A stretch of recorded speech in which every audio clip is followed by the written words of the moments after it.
अस्सलाम वालेकुम। आज बरोज हफ्ता 27 अप्रैल RFI बुलेटिन के साथ मैं हूं नौरीन चौधरी। सबसे पहले हेडलाइंस।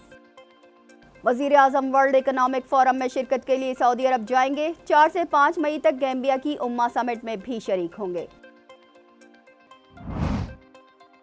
मुआशी खुशहाली के लिए कोशिश कर रहे हैं, अदम इस्तेहकाम बर्दाश्त नहीं किया जाएगा।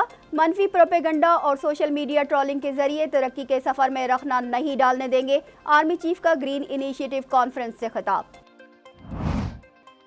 20 साल बाद कांगो से पाकिस्तानी अमन दस्ते की वापसी। अक़वाम मुत्तहिदा के तर्जुमान का कहना है कि पाकिस्तान ने जमहूरिया कांगो में अमन के क़याम में कलीदी किरदार अदा किया। इस दौरान 31 पाकिस्तानी फौजी भी शहीद हुए, जिन्हें खराज अकीदत पेश करते हैं। हंगूर क्लास आबदोजों की शमूलियत से पाक बहरिया की हरबी इस्तेदाद बढ़ेगी। चीनी कंपनी के ताउन से 4 आबदोज़ें चीन और 4 कराची शिपयार्ड में तैयार होंगी। शुआंगलियो में लॉन्चिंग तकरीब से अमीर बहर का खिताब। सिक्योरिटी फोर्सेस का जिला खैबर में ऑपरेशन। मदरसे के तुलबा को दहशतगर्दी की ट्रेनिंग के लिए अफगानिस्तान भेजने वाला दहशतगर्द सरगना 2 साथियों समेत हलाक। गजा में बमबारी बदस्तूर जारी। नसीरत कैंप, खान यूनुस और रफा पर ताज़ा हमलों से मजीद 15 अफराद शहीद, मुतादिद जख्मी। भारतीय मसालों से कैंसर के मर्ज का खतरा। हांगकांग और सिंगापुर ने पाबंदी लगा दी, जबकि अमेरिका ने जांचने का ऐलान कर दिया। अमेरिका रेड लाइन अबूर न करे, चीन का अमेरिका को इंतबाह। हेडलाइंस आपने मुलाहिजा की। चलते हैं खबरों की तफसीलात की जानिब। तर्जुमान दफ्तर खारजा का कहना है कि वजीर आजम शहबाज शरीफ 28 अप्रैल को सऊदी अरब जाएंगे, जबकि 4 से 5 मई तक गैम्बिया में कॉन्फ्रेंस में भी शिरकत करेंगे। तर्जुमान दफ्तर खारजा मुमताज़ जहरा बलोच के मुताबिक वजीर आजम शहबाज शरीफ दौरा सऊदी अरब में वली अहद शहजादा मोहम्मद बिन सलमान से मुलाकात करेंगे, जिसमें खित्ते और मशरिक़ वुस्ता की सूरत हाल के साथ पाकिस्तान में सरमायाकारी के मुआहदों पर तबादला ख्याल करेंगे। वजीर आजम और वजीर खारजा इसहाक डार रियाज में होने वाली वर्ल्ड इकोनॉमिक फोरम में शिरकत करेंगे, जिसमें आलमी सरबराहान मुमलिकत और हुकूमत से भी मुलाकात होगी, जबकि मुस्लिम उम्मा को दरपेश मसाइल पर गौर के लिए गैम्बिया में होने वाली उम्मा समिट में भी शिरकत करेंगे। Army chief general Asim Munir का कहना है कि खुशहाली और तरक्की के सफ़र में अदम इस्तेहकाम बर्दाश्त नहीं किया जा सकेगा। सोशल मीडिया पर ट्रोलिंग करने वाले तरक्की के सफ़र में रुकावट नहीं बन सकते। इस्लामाबाद में ग्रीन इनिशिएटिव कॉन्फ्रेंस से खिताब में आर्मी चीफ का कहना था कि अवाम के तावन और हिमायत से तरक्की का सफ़र जारी रहेगा। मुल्क की तरक्की और खुशहाली हमारा हदफ है। सोशल मीडिया पर ट्रोलिंग और मनफी प्रोपेगंडा करने वाले इस हदफ के हुसूल में रुकावट नहीं बन सकते। मौशी इस्तेहकाम के बगैर खुद मुख्तारी का तसव्वुर मुमकिन नहीं है। मनफी क़ुव्वतों के घिनौने मंसूबे को भी पूरा नहीं होने देंगे। ग्रीन इनिशिएटिव कॉन्फ्रेंस में वफाकी वज़रा समेत आला हुक्काम भी शरीक थे। कांगो से पाकिस्तानी अमन दस्ते की 20 साल बाद वापसी शुरू हो गई। अक़वाम मुत्तहिदा के तर्जुमान स्टीफन वुजार्क ने जमहूरिया कांगो से मुतालिक ब्रीफिंग देते हुए कहा कि अमन मिशन का काम पूरा हो गया है। पाकिस्तान समेत दुनिया के मुख्तलिफ मुल्कों के अमन दस्तों को 2003 में तैनात किया गया था। अमन मिशन में 1 लाख से ज़ायद पाकिस्तानी अमन एहलकारों ने खदमात अंजाम दी। इस दौरान 31 पाकिस्तानी फौजी शहीद हुए। अब ये अमन दस्ते वापस जा रहे हैं। पाक बहरिया के सरबरा एडमिरल नवीद अशरफ का कहना है कि खित्ते में अमन के क़याम के लिए पुरअज़्म है। जदीद तरीन आबदोज़ों के हुसूल से खित्ते में इस्तेहकाम को बरकरार रखने में मदद मिलेगी।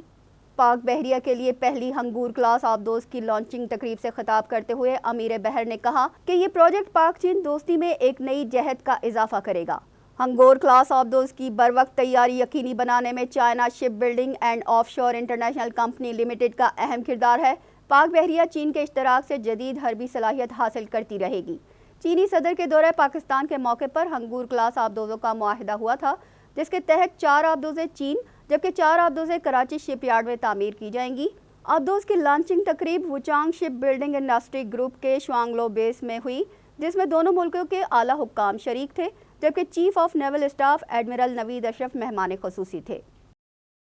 सिंगापुर से पाकिस्तान और यूरोप को मिलाने वाली फाइबर ऑप्टिकल केबल कटने के मामले पर पाकिस्तान टेलीकम्युनिकेशन कंपनी लिमिटेड का बयान सामने आ गया।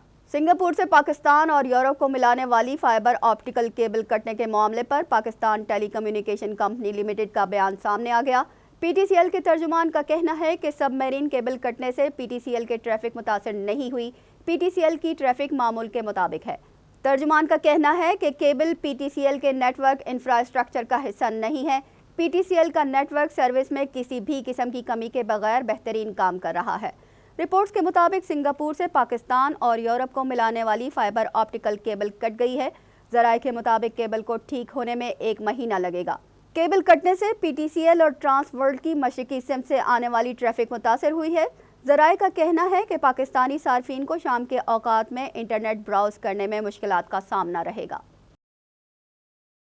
سیکیورٹی فورسز کا ضلع خیبر میں آپریشن، انتہائی مطلوب دہشت گرد سمیت 3 شرپسندوں کو ہلاک کر دیا گیا۔ آئی ایس پی آر کے مطابق انٹیلیجنس بنیاد پر کیے گئے آپریشن کے دوران فائرنگ کا شدید تبادلہ ہوا۔ اس دوران دہشت گردوں کا سرغنہ عظمت اور اس کے 2 ساتھیوں کو ہلاک کر دیا گیا۔ سینٹرل پولیس آفس کے مطابق ہلاک دہشت گرد عظمت نے جمرود میں مدرسہ کے 4 طلبہ کو اغوا کر کے دہشت گردی کی تربیت کے لیے افغانستان منتقل کیا تھا، جس میں سے ایک طالب علم کو افغانستان سے واپسی پر گرفتار کر لیا گیا تھا، جبکہ آئی ایس پی آر کے مطابق دہشت گرد عظمت اور اس کا قریبی ساتھی حاجی گل دہشت گردی کی متعدد کارروائیوں میں ملوث رہے تھے۔ دہشت گردوں سے بھاری تعداد میں اسلحہ اور گولہ بارود بھی برآمد ہوا۔ سیکیورٹی فورسز نے آپریشن کے بعد علاقے میں دہشت گردوں کے سہولت کاروں کی گرفتاری کے لیے سرچ آپریشن بھی کیا۔ پنجاب پولیس کی خاتون افسر کو عالمی ایوارڈ کے لیے منتخب کر لیا گیا۔ ایس ایس پی رفت بخاری کو اعلیٰ کارکردگی پر انٹرنیشنل ایسوسی ایشن آف ویمن پولیس کی جانب سے ایکسیلنس پرفارمنس ایوارڈ کے لیے منتخب کیا گیا ہے۔ ایس ایس پی رفت بخاری کو خواتین کے تحفظ میں نمایاں خدمات انجام دینے، آرٹیفیشل انٹیلیجنس کی مدد سے مجرموں کو گرفتار کرنے اور انٹیلیجنٹ ٹریفک مینجمنٹ سسٹم اور روڈ سیفٹی میکینزم کی تیاری پر ایوارڈ کے لیے منتخب کیا گیا ہے۔ یہ ایوارڈ ہر سال دنیا بھر میں ایک خاتون پولیس افسر کو دیا جاتا ہے۔ رواں سال ایوارڈ کی 61ویں تقریب امریکہ کے شہر شکاگو میں منعقد ہوئی۔ گزشتہ سال ایشین ڈیولپمنٹ بینک سے پاکستان نے 2 ارب 35 کروڑ ڈالر حاصل کیے۔ ایشیائی ترقیاتی بینک کی سالانہ رپورٹ کے مطابق قرضوں اور گرانٹس کی مد میں پاکستان کو 1 ارب 81 کروڑ ڈالر دیے گئے۔ اشتراکی فنانسنگ میں 52 کروڑ 41 لاکھ ڈالر دیے گئے، جس کے تحت 3 منصوبوں پر کام شروع کیا گیا۔ ان میں ٹیکس اصلاحات اور دائرہ کار بڑھانے، ماحولیاتی تبدیلی سے نمٹنے اور ٹیکس نظام کی ڈیجیٹلائزیشن کے منصوبے شامل ہیں۔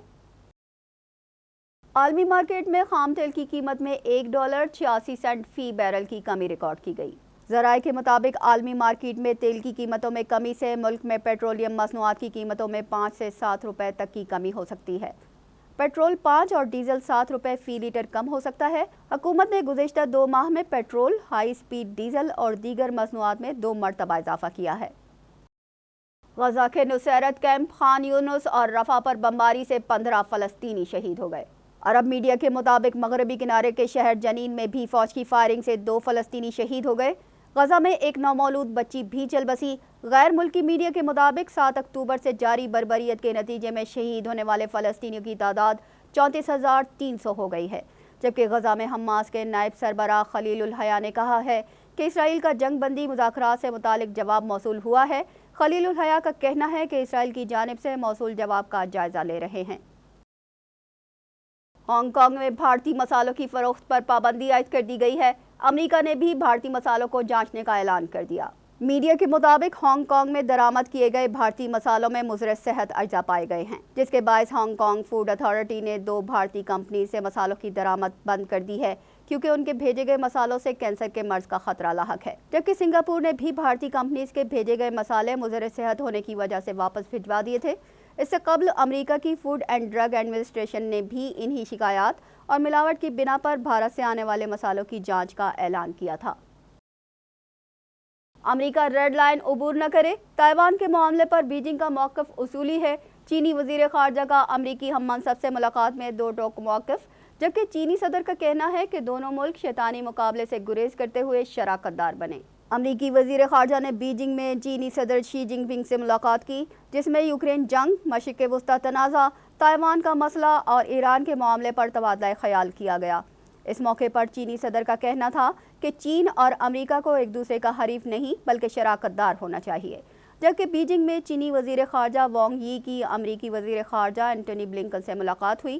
اینٹونی بلنکن نے وانگ یی کے ساتھ 5 گھنٹے رہنے والی ملاقات کو وسیع اور تعمیری قرار دیا۔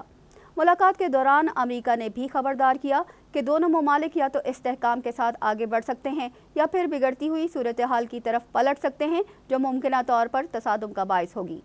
चीनी वज़ीर ख़ारजा वांग यी ने कहा कि चीन की कुछ रेड लाइन्स हैं जिन्हें अमेरिका को अबूर नहीं करना चाहिए। उन्होंने कहा कि चीन और अमेरिका के ताल्लुकात मुस्तहकम होना शुरू हो रहे हैं, लेकिन अमेरिकी रवैये के बायस कुछ मनफी अवामिल राह में हायल हैं। बैंक ऑफ जापान के फैसले के बाद जापानी येन अमेरिकी डॉलर के मुकाबले में 158% नीचे गिर गया। बरतानवी मीडिया के मुताबिक जापानी येन डॉलर के मुकाबले में 1990 के बाद से कम तरीन सतह पर आ गया है। एक डॉलर की कीमत 157 जापानी येन के बराबर हो गई है। बैंक ऑफ जापान ने कहा है कि वो अपनी ज़र पॉलिसी में तब्दीली नहीं करेगा। इस फैसले की वजह से टोक्यो की ज़र मुबादला मंडी में सरमायाकारों ने येन की फरोख्त जारी रखी और डॉलर के मुकाबले में जापानी करेंसी की कदर गिर गई। ये 34 साल की नई कम तरीन सतह है। मंडी तजियाकारों का ख्याल है कि अमेरिका और जापान के दरमियान शरह सूद का ज़्यादा फ़र्क फ़िलहाल बरकरार रहेगा। शरह सूद में फ़र्क के बायस सरमायाकार ज़्यादा मुनाफे के लिए बढ़ चढ़कर डॉलर में सरमायाकारी कर रहे हैं। पाकिस्तान और न्यूजीलैंड के दरमियान 5वां और आखिरी T20 मैच आज लाहौर में खेला जाएगा। सीरीज़ में मेहमान टीम को 2-1 की बढ़तरी हासिल है। ताहम सीरीज़ के चौथे मैच में पाकिस्तान ने टॉस जीतकर फील्डिंग का फैसला किया।